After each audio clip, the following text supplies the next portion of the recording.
নমস্কাৰ। বিহু বুলি আজি পোনপ্ৰথমতে তেলপিঠা কেইখনমানকে বনালোঁ। বেলেগ পিঠাও লাহে লাহে বনাম। আজি প্ৰথমতে তেলপিঠা বলকচোন কেনেকৈ বনালোঁ দেখাওঁ আপোনালোকক। প্ৰথমতে মই এইটো কাপেৰে 2 কাপ চাউলৰ গুড়ি লৈ লৈছোঁ। মই এইটো চাউলৰ গুড়ি দোকানৰ পৰা কিনা চাউলৰ গুড়িতে লৈ লৈছোঁ আৰু ইয়াতে আধা কাপ জোখৰ মই আটা দি দিছোঁ। কিছুমানে এইটো ডাইৰেক্ট চাউলৰ গুড়িৰেও বনায়, কিন্তু মই আটা দি বনাওঁ কিয় খাবলৈ ছফ্ট হয়। আৰু ইয়াতে মই কাটি লোৱা গুড় দিছোঁ। গুড় মই সেই কাপটোৰে আধা কাপ দি দিছোঁ।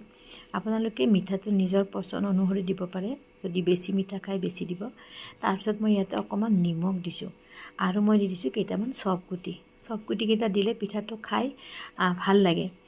আৰু এতিয়া চাওক, এইখিনি মই পানীৰে ধুনীয়াকৈ গুলি লৈছোঁ। ইয়াতে কিছুমানে গুড়টো গলায়ো দিয়ে, মই কিন্তু গলাই দিয়া নাই, মই কাটি দিছোঁ মিহিকৈ।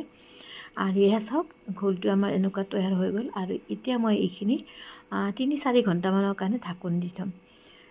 ঢাকনি দি থৈ দিলে কি হয়, পিঠাটো খাবলৈ বহুত বেছি ছফ্ট হয় আৰু বনোৱাটো সহজ হয়।